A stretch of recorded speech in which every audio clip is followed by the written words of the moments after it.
कि हमारे लिए, दोनों अलका जी के लिए और मेरे लिए आज एक बहुत ही बड़ा दिन है। अलका जी के लिए एक बड़ा दिन है क्योंकि आज से अलका जी आप सभी को की नेतृत्व करेगी, आप महिला कांग्रेस को संवारेगी और महिला कांग्रेस की जो हमारे सारी बहनों को उनका ध्यान भी रखते हुए उनके साथ उनकी राजनीतिक भविष्य के लिए, उनकी उत्थान के लिए भी काम करेगी। मेरे लिए भी मैं खास करके ये कहूंगी कि मेरे लिए इसलिए एक बड़ा दिन है क्योंकि आज 2.5 साल के बाद मुझे ये एहसास हुआ कि इतना सारा प्यार मैंने इस इतने कम वक्त में कमा लिया और आप सभी ने आज जो एहसास दिलाया मुझे, क्योंकि हम सुबह 10 बजे से आ गए थे, मीटिंग यहाँ पे थोड़ी लंबी चली तो हम अभी 2 बजे तक आप सभी से मिल रहे थे। जो प्यार, जो स्नेह, जो सम्मान, जो अपनापन को आपने मुझे एक गुच्छे में संवार के दे दिया है। ये यादें मेरे लिए महिला कांग्रेस जो है 10 साल, मैं शुक्रिया अदा करती हूँ आज शोभा ओझा जी का, जिन्होंने मुझे यूथ कांग्रेस से उठा के महिला कांग्रेस की मैं अपने साथ एक सचिव के रूप में काम किया। उसके बाद साथ ही साथ 10 साल कैसे बीत गए एक सचिव के रूप में, एक महासचिव के रूप में महिला कांग्रेस के विभिन्न प्रदेशों में काम करते हुए, और उसके बाद आप सभी को साथ देने का, आप सभी के साथ मिलके एक राष्ट्रीय अध्यक्ष के पद पे मुझे मौका मिला। मैं अपने आप को खुशनसीब समझती हूँ कि मैं महिला कांग्रेस की पहली राष्ट्रीय अध्यक्ष रही हूँ जो सचिव और महासचिव भी ऑल इंडिया महिला कांग्रेस में रहते हुए, यूथ कांग्रेस में रहते हुए, मैं पूरे नेतृत्व का, खास करके सोनिया जी का, क्योंकि उन दिनों जिन परिस्थितियों में संगठन मुझे दिया गया, जब पूर्व अध्यक्ष पार्टी छोड़ के गई थी, आज जब मैं ऑफिस में बैठ के वो सारी चीजें सोच रही थी, मुझे एहसास हुआ कि मुझ पे जो विश्वास किया सोनिया जी ने, राहुल जी ने, मेरे लीडर राहुल जी ने, केसी वेणुगोपाल जी, जो हमारे लिए भले ही कभी भी जो स्ट्रिक्टली बोलते हैं पर जो भी बोलते हैं वो हमारे हित के लिए बोलते हैं। जैसे मैंने एहसास किया, आज आप में से कितनों ने कहा मैम आप डांटते थे ना, तभी भी हमें बहुत अच्छा लगता था और आप लोगों ने मुझे रुला दिया आज वहां पे रूम में। मुझे विश्वास है आप सभी के जो है वो अलका जी के कदम से कदम मिलाएंगे, अलका जी के साथ, क्योंकि यहाँ पे मैं एक बात बोल दूं सबको, पद कोई मायने नहीं रखते हैं। संगठन में जब आपको जिम्मेदारी मिलता है, उस जिम्मेदारी को निभाते हुए आगे चलना यही संगठन है। और मुझे विश्वास है कि इसके बाद भी, आज अलका जी है, कल कोई और रहेगा, हमें उम्मीद है कि आप में से कोई आज यहाँ पे आप लोग जो इस पद ग्रहण समारोह में उपस्थित है, कि आप में से कोई 5 साल 6 साल के बाद जब भी, क्योंकि change is a part of strengthening the organisation, तो आप सभी, ये जो वक्त है और सीखने का है, उस वक्त में आप जो है संगठन को मजबूत बनाइए। याद रखिएगा, व्यक्ति बड़ा नहीं होता है, पार्टी के चिन्ह और पार्टी से व्यक्ति बनता है। आप और हम आज जो यहाँ पे है वो हम पार्टी की देन है। इस पद पे रहते हुए, अपनी जिम्मेदारी निभाते हुए, मुझे विश्वास है कि अगर मेरे से कोई गलती भी हुई है तो आप सब मुझे माफ कर दोगे, क्योंकि मैं इंसान हूं, इंसानों से ही गलतियां भी होती है।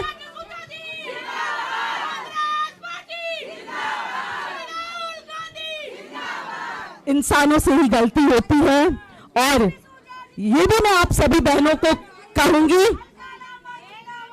ये भी मैं आप सभी बहनों को कहूंगी कि गलती तभी होता है जब आप काम करते हो। जो व्यक्ति काम नहीं करेगा ना, गलतियां भी नहीं होगी। तो काम करने से डरो मत। संगठन जो है वो हमारी ताकत थी, है और आगे रहेगी। जिस तरीके से सूरज और चांद को कोई नहीं मिटा सकता है, उसी तरीके से कांग्रेस के संगठन को कोई नहीं मिटा सकता है। व्यक्तियां आके जाएंगे, कांग्रेस पार्टी की संगठन ही ताकत है हमारी। साथ ही साथ मैं अब निवेदन मैं 2 शब्द जरूर हमारी बहन अलका लांबा जी के बारे में बताऊंगी। अलका जी, क्योंकि जब मैं एनएसयूआई में थी ना 97 में, तभी अलका जी ऑलरेडी एनएसयूआई की राष्ट्रीय अध्यक्ष बन चुकी थी। और मुझे विश्वास है कि अलका जी के नेतृत्व में, जिस तरीके से अलका जी एक तेज तर्रार प्रवक्ता है, अब संगठन को भी तेज तर्रार बनके और संगठन को आप सभी को अपनाते हुए हम चलेंगे। मैं एक बात कहूंगी, दोबारा कहूंगी, याद रखिए, व्यक्ति बड़ा नहीं है, संगठन और कांग्रेस पार्टी सबसे बड़ा है। मैं अलका जी को हैंडओवर करने से पहले मैं हमारे बड़े भाई दिल्ली प्रदेश कांग्रेस कमेटी के अध्यक्ष अरविंदर सिंह लवली जी से निवेदन करूंगी कि वो अपनी बात रखें। अलका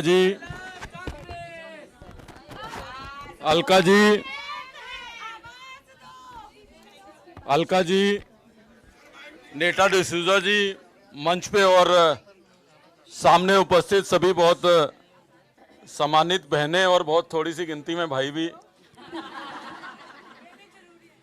महिला कांग्रेस अपने आप में कांग्रेस की बहुत बड़ी शक्ति है और मैं समझता हूं कि जहां मैं नेताजी की तारीफ करना चाहता हूं कि उन्होंने बहुत दिल और लगन से मेहनत की महिला कांग्रेस को चलाने की, वहीं मैं समझता हूं कि ना केवल इसलिए कि अलका लांबा जी बहुत सशक्त नेतृत्व महिला कांग्रेस को देंगी, बल्कि हम लोगों के लिए और भी ज़्यादा गर्व की और जिम्मेवारी की। मैं जो हमारी दिल्ली महिला कांग्रेस की सब लीडर्स हैं उनको कह रहा हूँ कि हमारे लिए खुशी की, गर्व की और जिम्मेवारी की बात है कि दिल्ली से जो है पहली बार किसी को जो है महिला कांग्रेस का अखिल भारतीय अध्यक्ष बनाया गया है। तो इसलिए दिल्ली वालों की जिम्मेवारी तो ज़्यादा है ही है।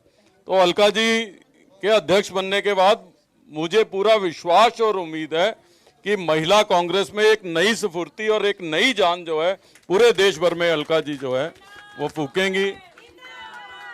और हमारी तरफ से, दिल्ली वालों की तरफ से, दिल्ली कांग्रेस की ओर से तो पूरा उनको सहयोग रहेगा। और मैं समझता हूं कि आने वाले 3-4 महीने बहुत क्रूशल हैं। क्रूशल इसलिए है कि देश में लोकसभा का इलेक्शन आने वाला है और वो लोकसभा का इलेक्शन ना केवल कांग्रेस पार्टी का इलेक्शन है, वो इस देश का इलेक्शन होगा। इस देश की बुनियादी नींव को हिलाने का काम जो प्रेजेंट सरकार कर रही है उसके खिलाफ आवाज उठाने का होगा। और जब कोई महिला आवाज उठाती है उस आवाज का 4 गुना असर होता है। इसलिए महिला कांग्रेस के ऊपर ज्यादा बड़ी जिम्मेवारी इस लोकसभा इलेक्शन की भी रहेगी। और मुझे पूरी उम्मीद है कि अलका जी के नेतृत्व में पूरे देश के अंदर महिला कांग्रेस और हमारी बहनें जो हैं उस आवाज को मजबूती के साथ उठाएंगी और कांग्रेस के झंडे को बुलंद करेंगी। तो मैं ज़्यादा कुछ ना कहते हुए अलका जी को बहुत बहुत शुभकामनाएं और बधाई देना चाहता हूं। और मैं ये कहना चाहता हूं कि तमाम दिल्ली कांग्रेस के लोग जो है, आप जो भी मूवमेंट लॉन्च करेंगी महिला कांग्रेस का, उसमें हमारा आपको समर्थन रहेगा। और एक गुजारिश और भी दिल्ली की तरफ से करना चाहूँगा कि सबसे पहले दिल्ली महिला कांग्रेस के अध्यक्ष पद का भी फैसला करिए जल्दी जल्दी, ताकि दिल्ली के अंदर भी जो है हम लोगों की बहनें जो हैं वो मजबूती के साथ कार्य को आगे कर सकें। तो आपको बहुत बहुत बधाई, बहुत बहुत शुभकामनाएं। आपने मुझे यहाँ आमंत्रित किया उसके लिए बहुत बहुत धन्यवाद और सारी दिल्ली की तरफ से आपको बहुत बहुत बधाई।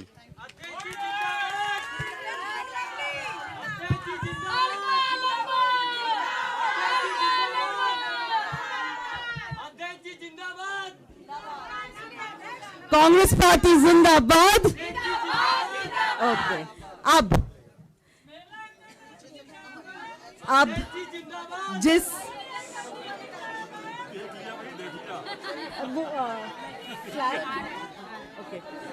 जिस घड़ी के लिए मैं 5 तारीख से वेट कर रही थी कि मैं ऑफिशियली चीज़ें हैंड ओवर करूं अलका जी के हाथ में, जिसमें सारे मैंने इस पेन ड्राइव में पूरे स्टेट कमिटीज़ के डेटा, सारे डिस्ट्रिक्ट कमिटीज़ के डेटा और ब्लॉक प्रेसिडेंट्स के डेटा जो है वो मैं सौंप रही हूँ। साथ ही साथ एक ऑफिशियल हैंडओवर अब मैं अलका जी को देने जा रही हूँ।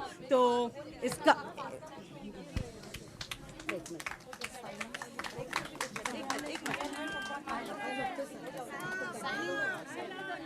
अब साइन एक मिनट, अरे अरे अरे क्या कर रहे हो? नो नो वन भैया पेन दीजिए, pen pen pen pen pen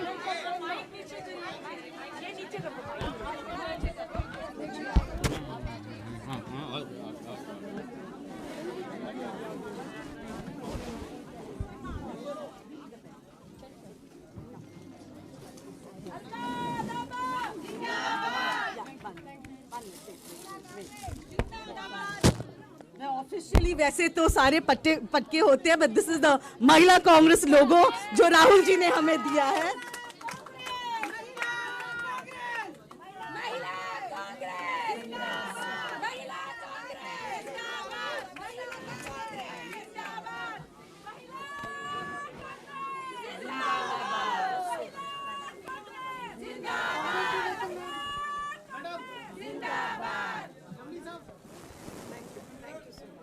One minute, just the signing, accepting.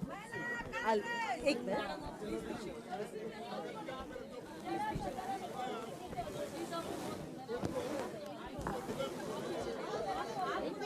Sign करना दे।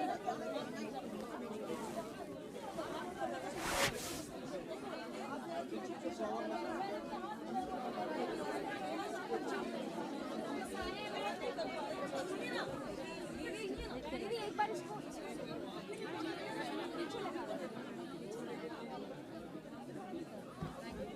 Yeah. Thank you.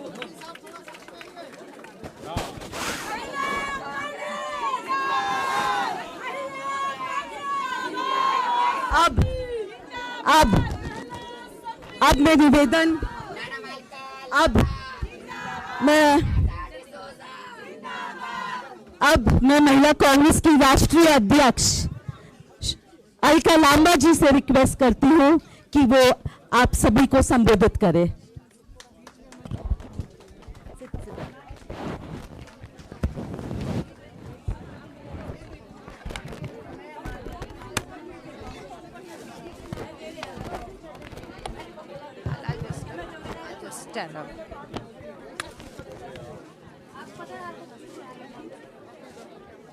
Congress party जिंदाबाद, कांग्रेस पार्टी जिंदाबाद, श्रीमती सोनिया गांधी जिंदाबाद, मल्लिकार्जुन खड़गे जी जिंदाबाद, राहुल गांधी जी जिंदाबाद, इंदिरा गांधी अमर रहे,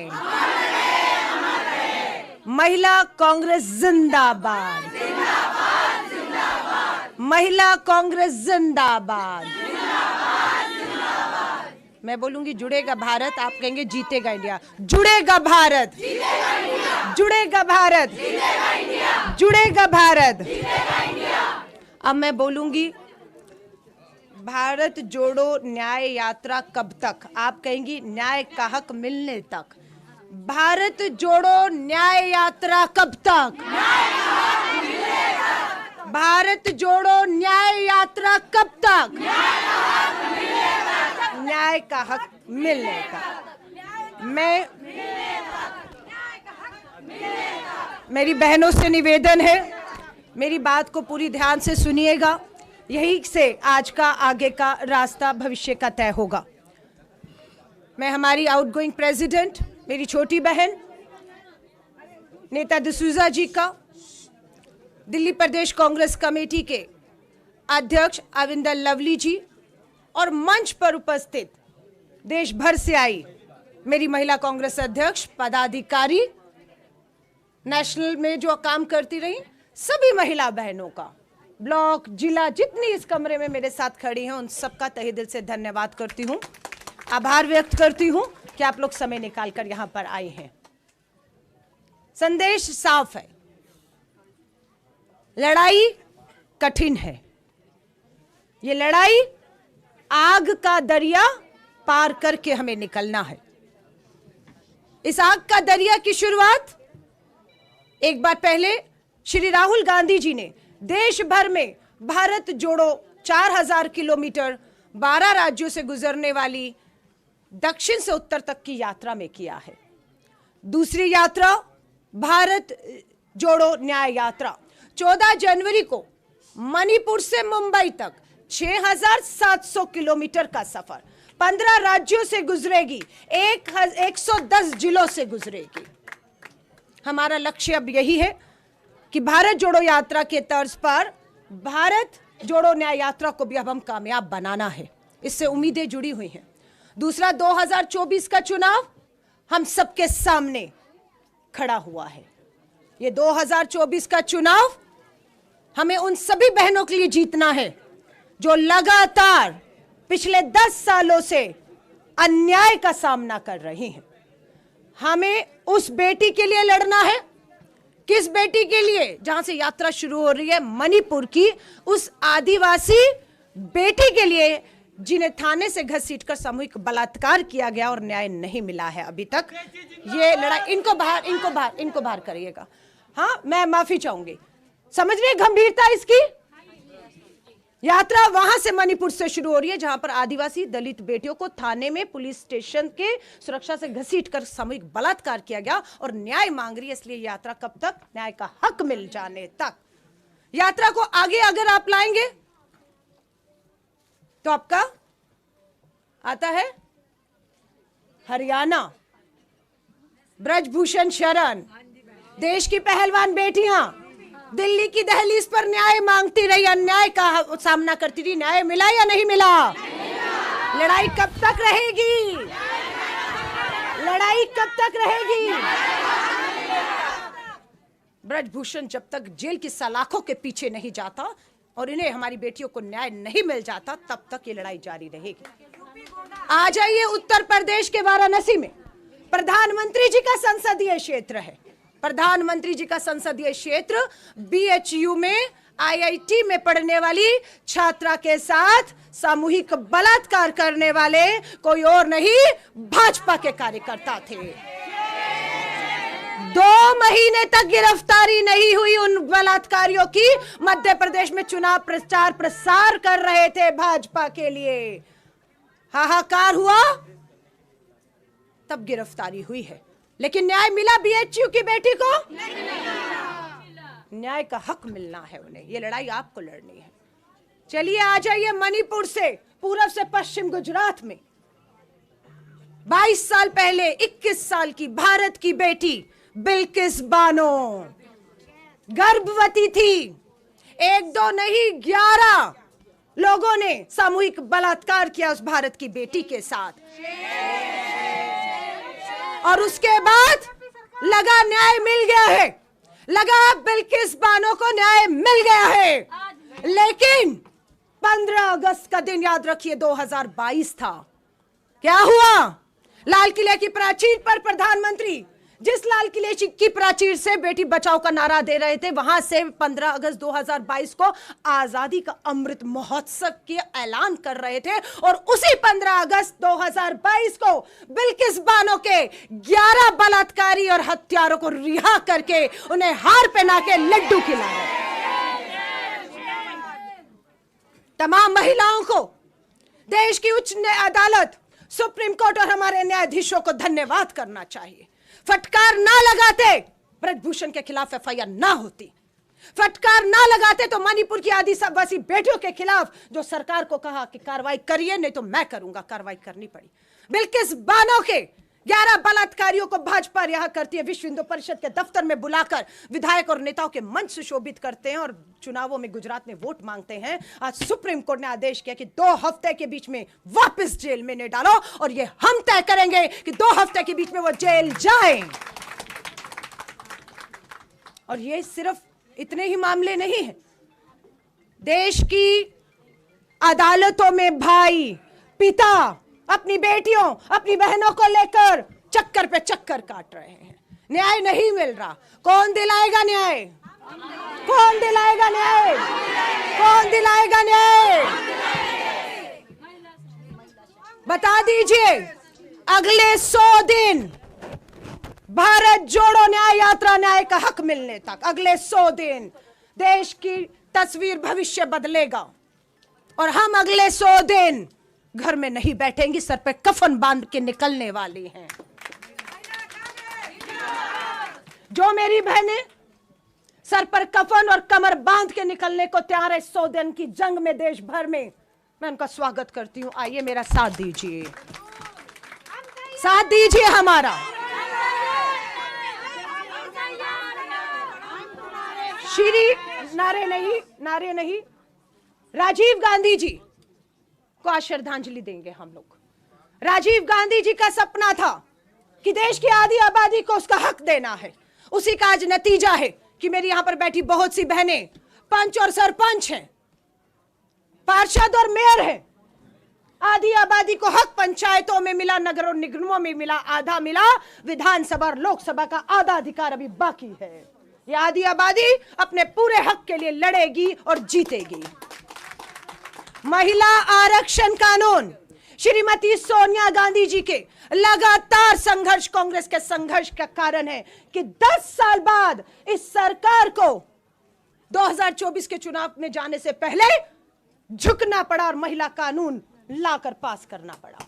यह हमारी आपकी जीत है, सोनिया गांधी जी और कांग्रेस की जीत है। लेकिन न्याय का हक अभी अधूरा है। कैसे अधूरा है? महिला आरक्षण कानून तो आ गया, लेकिन उसका लाभ कब मिलेगा? कब मिलेगा? नहीं। राहुल गांधी जी ने, हमारी बहन युवा कांग्रेस में रही, महिला कांग्रेस की अध्यक्ष हैं, राज्यसभा सांसद तक राहुल जी ने उस महिला कांग्रेस के अध्यक्ष को पहुंचाया। जेबी माथुर जी हमारे बीच में हैं।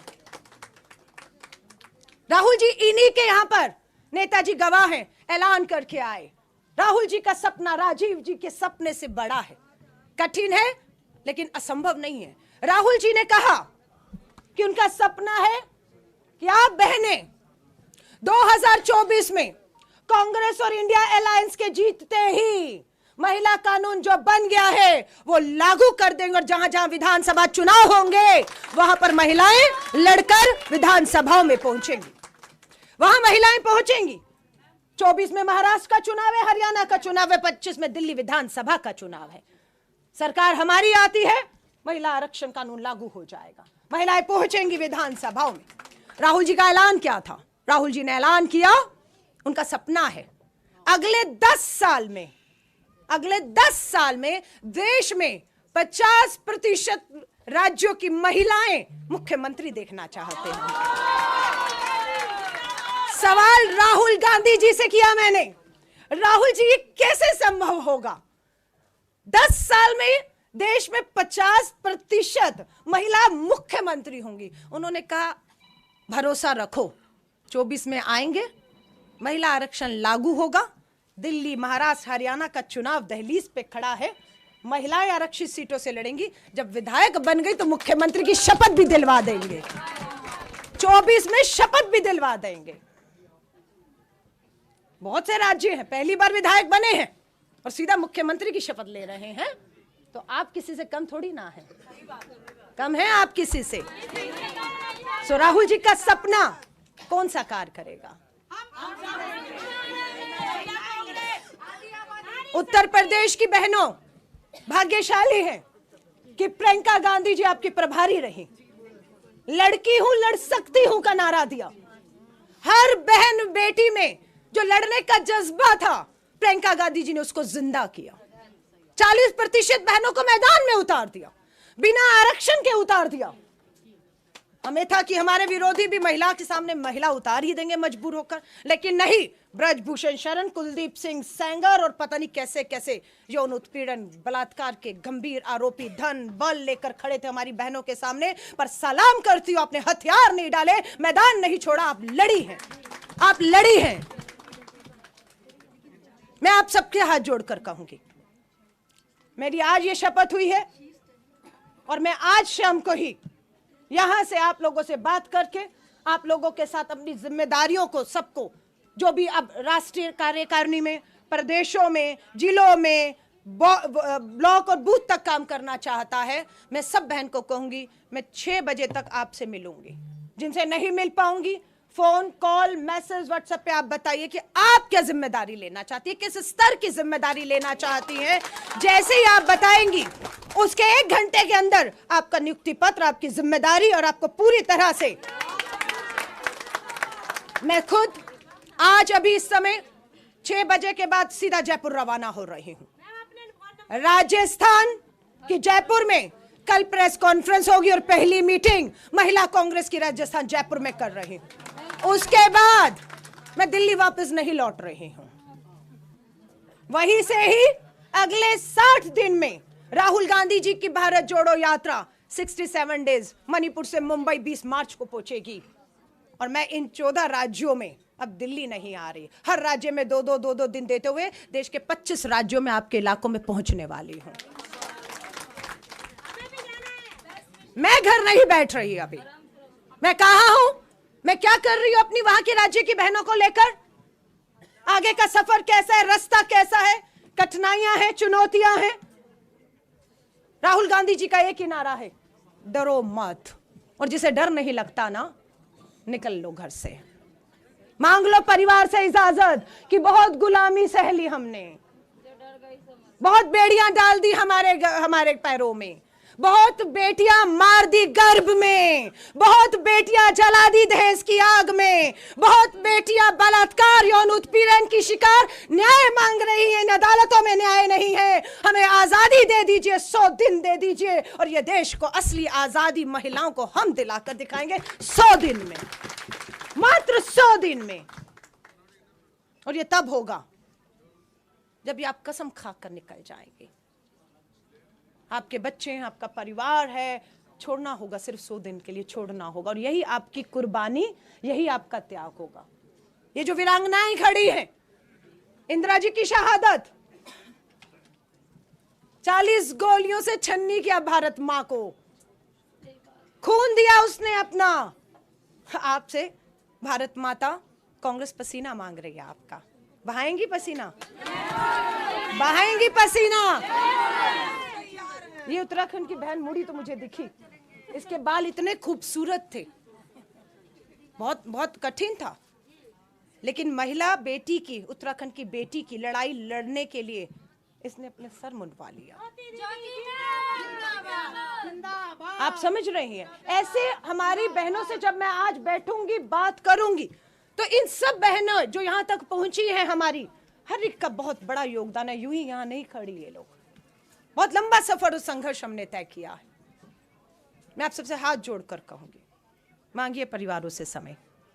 और हमारी जो आधी आबादी, हमारे बड़े बुजुर्ग बैठे हुए हैं, आप बैठे हैं, सब जो हमारे भाई भी आए हुए हैं, मैं आपसे भी कहूंगी अपनी बहन और बेटियों को सौंप दीजिए महिला कांग्रेस को। गर्व होगा आपके ऊपर कि आपकी बहन बेटियां जो घर बैठी हुई थी, वो देश में अपना योगदान दे रही हैं और आधी आबादी को ताकत दे रही हैं। हर शोषित पीड़ित को आज लग जाना चाहिए कि बस अब न्याय हो जाएगा, अब महिला कांग्रेस जाग गई है और इनके नेता मुझे न्याय दिलाने के लिए न्याय का हक तक अब घर नहीं बैठेंगे। निकल जाइए, निकल जाइए। आप सभी से कहूंगी, दोबारा मकसद भारत जोड़ो न्याय यात्रा को कामयाब करना है। 110 जिले, जिस राज्य जिस जिले से गुजर रही है, उस यात्रा में महिलाएं बढ़ चढ़कर हिस्सा लें और उन महिलाओं को आज से संपर्क कर दीजिए। 110 जिलों में राहुल गांधी आ रहे हैं, आपसे मिलने आ रहे हैं, आपका दर्द, आपकी पीड़ा सुनने आ रहे हैं, आपके साथ हो रहे अन्याय को सुनने आ रहे हैं और आपके साथ न्याय का हक मिलने तक आपके साथ खड़े हैं, ये यकीन दिलाने आ रहे हैं। मिलिए जाकर आज से, अभी से उन बहनों से।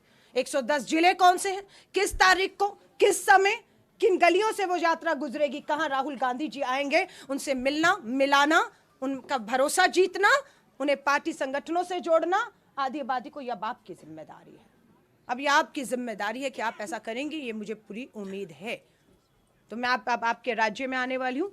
आज इस मीटिंग के बाद मैं अपनी प्रदेश अध्यक्षों और जो हमारी NOBs हैं, नेशनल ऑफिस बेरर्स हैं, उन सब के साथ आज मैं बैठूंगी। बाकियों के साथ बैठक में क्या हुआ उसे जानकारी को आगे के प्लान ऑफ एक्शन को आपके साथ शेयर किया जाएगा। डोनेट फॉर देश, ये हमारा पूरे देश में एक मास कैंपेन है। आपको हर घर में हर महिला से, अगर वो अपनी जेब से अपनी मेहनत ईमानदारी का मजदूरी का, खेत किसान है वो मजदूर है मनरेगा की, हमारी गरीब बहन है, 10-10 रुपया भी अगर आपको दे तो उसे लाखों समझना। उसे भाजपा के चंदे के सामने हमारा वो महिला का दिया हुआ 10 रुपए का योगदान। तो सबसे निवेदन है डोनेट फॉर देश में ऑप्शन है महिला कांग्रेस का 10-20 जिसकी जितनी। मकसद ये नहीं है पैसा कितना आया, मकसद ये है कि कितनी बहनों को आप जोड़ने में कामयाब रही हैं। मकसद ये है कहां तक आप पहुंची हैं, और अगर आप उन तक पहुंच गई तो पक्की बात है आप उनके साथ अन्याय अब नहीं होने देंगे, क्योंकि आप उन तक पहुंच गए हैं, उनका विश्वास आपने जीतना है। तो अभी बस यही आगे के कार्यक्रम है। बहनें बहुत सी हैं, सेल्फी फोटो बहुत चाहती हैं, बुके सब लेकर बैठी हुई हैं मेरी बहनें। मैं बिल्कुल यहां पर रहूंगी, आप सबसे निजी तौर पर मिलूंगी। अभी हमारी मीटिंग शुरू होगी और उसमें हमारे ऑर्गेनाइजेशन के अध्यक्ष केसी वेणुगोपाल जी उस मीटिंग को संबोधित करेंगे। अभी सुबह 11 बजे से लगभग 2 बजे तक हमारी मीटिंग चली, जिसको हमारे कांग्रेस के राष्ट्रीय अध्यक्ष केसी वेणुगोपाल जी ने उस मीटिंग को लिया, और जिसमें महिला कांग्रेस के लिए आगे का हमारा क्या हमारे से उम्मीदें हैं, क्या हमें कार्यक्रम दिया है, वो हम सब आज की अभी मीटिंग में आदरणीय केसी वेणुगोपाल जी भी आएंगे, वो संबोधित करेंगे। और उसके बाद आप सबको कार्यक्रमों की जानकारी रहेगी। Social media, Facebook, Twitter, Instagram, WhatsApp channel है, लगातार जुड़ कर रहिए। सारी जानकारी टीवी आपको शायद दिखाए या ना दिखाए। लोग मुझे कहते हैं बीएचयू की बहन के साथ गैंग रेप हुआ है, 1 जनवरी को प्रेस कॉन्फ्रेंस हुई, आज 10 है, मुद्दा खत्म हो चुका है। बिल्किस बानो के बलात्कारियों को रिहा किया, मुद्दा खत्म हो चुका है। ब्रजभूषण शरण 24 का चुनाव लड़ने की और जीतने के दावे कर रहा है, रूसी के दावे पर प्रधानमंत्री जी 400 पार करके हैट्रिक लगाने की बात कर रहे हैं। आप समझ रहे हैं? उनके पास धन है, उनके पास बल है, उनके पास ताकत है, उनके पास सीबीआई है, ईडी है, साजिशें हैं, झूठ है, हिंसा है, और अब आपके पास महात्मा गांधी जी का बताया हुआ सत्य और अहिंसा का रास्ता है। मैं लास्ट बात कह रही हूं, दिल्ली में खड़ी हूं, दिल्ली की राजधानी में खड़ी हूं, लास्ट बात। और ये बात मैं कह रही हूं दिल्ली पुलिस कमिश्नर के लिए, ये मैं बात कह रही हूं दिल्ली के चुनाव राष्ट्रीय चुनाव आयोग के लिए। लेकिन आप जिन राज्यों की है ना, वहां के पुलिस कमिश्नर पुलिस को ये बता दीजिएगा, अन्याय नहीं सहेंगे। सरकारें होंगी जिसकी भी हैं, लेकिन आप डंडे के जोर पर महिलाओं के खिलाफ अगर अत्याचार होगा, सुरक्षा देने में आप विफल होंगे, हम सड़कों पर आकर लड़ेंगे और आपको जो करना हो कर लीजिएगा। मैं प्रवक्ता हूं, मेरे साथ और भी महिला प्रवक्ता हैं।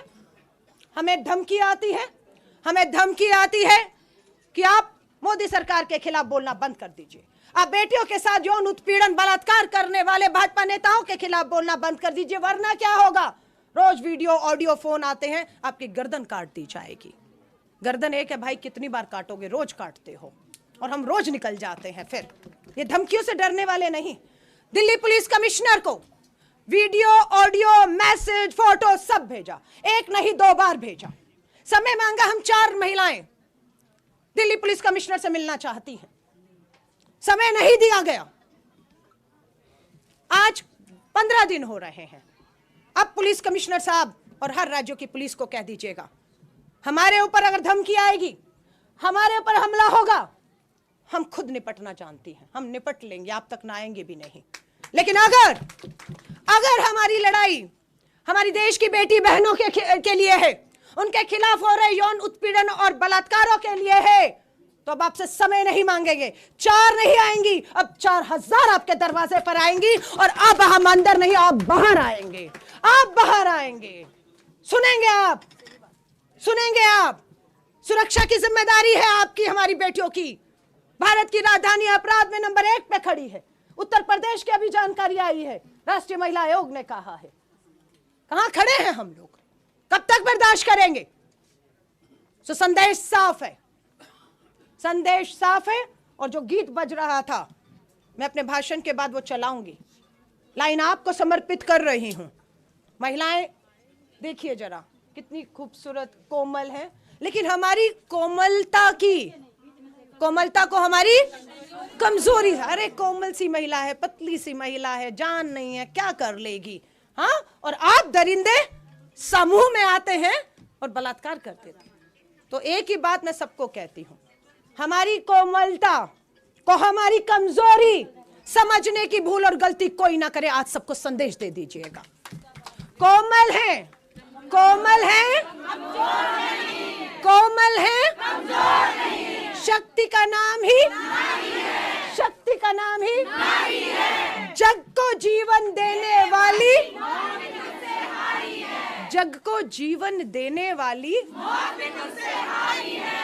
और हमारी जंग इस आदि आबादी के खिलाफ नहीं है। इस आदि आबादी को जो पुरुषों की भाइयों की है, इस आदि आबादी को हमें अपने साथ लेकर इनकी मदद से, इन्हीं के बीच में जो घूम रहे हैं दरिंदे, जो बेटियों को नोच रहे हैं, हमें इन्हें साथ लेकर आदि आबादी को पूरी करते हुए उन दरिंदों को ढूंढकर अंजाम तक, फांसी के तख्तों तक चढ़ाना है। मैं एक मासूम बच्ची को देख रही थी वहां पर, बहुत मासूम सी, शायद 5 साल की बच्ची है, वो भी यहां पर आई हुई है, उसकी माँ उसको लाई है। जाइए घरों में, माँ मेरी तो नहीं रही, लेकिन आज मैं यहां पर जब खड़ी हूं इसलिए कि मेरी माँ ने मुझे गर्भ में नहीं मरने दिया, मुझे पैदा होने दिया। ऐसे ही आपकी माएं हैं, जिस दौर में आप पैदा हुई हैं कितना दबाव होगा। आज हालात ऐसे हैं, उस समय हालात कैसे हुए होंगे, लेकिन हमारी माओ ने हमें पैदा किया, पैदा ही नहीं किया, पढ़ाया लिखाया, बड़ा किया। और आज देखिए गर्व हो रहा है हमारे परिवार को, हमारे समाज को, हम लोगों पर। हाँ या नहीं? तो माँ आपकी, मेरी तो स्वर्ग में है, मैं उसको आज नमन करती हूँ माँ को। मेरी माँ झांसी की थी, वहां पैदा हुई, वहां पली। माँ झांसी में पैदा हुई, पली बड़ी। और जब मैं छोटी, बचपन के गर्मियों की छुट्टियां होती थी तो माँ ट्रेन से लेकर जाती थी झांसी तक, और झांसी की रानी का किला दिखाती, कहानियां सुनाती ले जाती थी। कभी नहीं सोचा था हिंदुस्तान की राजनीति में आऊंगी। एक इंदिरा गांधी दिखती थी और दूसरा झांसी की रानी की माँ की कहानियां कान में गूंजती थी। नहीं मालूम था यहाँ आज खड़ी होंगी। जाऊंगी उत्तर प्रदेश के उस झांसी के, अपनी माँ के उस गांव में, और उस किले में झांसी माँ, झांसी की रानी को जिन्होंने हमें प्रेरणा दी है। माँ का धन्यवाद करिएगा, घर जाके लिपट जाइएगा, माँ को गले लग जाइएगा, माँ को धन्यवाद कर दीजिएगा। धन्यवाद माँ, तूने हमें जन्म दिया है, तेरा नाम हम नहीं नीचा होने देंगे। जिस समाज ने तुझे बेटियों के नाम पर कोसा माँ, आज वही समाज तुझे आकर बधाई देगा, तुझे बधाई देगा, अपनी बेटियों पर नाज करने को कहेगा। मैं कहूंगी अपने साथियों को, कोमल है, कमजोर नहीं, वो गीत और वो तस्वीरें लगाएं। और मैं अपनी बहनों को मिलूंगी, आप सबका तहे दिल से, मीडिया के साथियों को कहूंगी, मीडिया के साथी, मेरे भाई, मेरी बहनें, सभी लोगों को तहे दिल से धन्यवाद करती हूँ, शुक्रिया करती हूँ। और इसी नाद के साथ, हिंद की है नारियां, हिंद की है नारियां, जलती चिंगारियां, समझे ना कोई हमें फूलों की क्यारियां। हम हिंद की है नारियां, हम हिंद की है नारियां, हम हिंद की है नारियां। जय हिंद, जय हिंद, जय हिंद।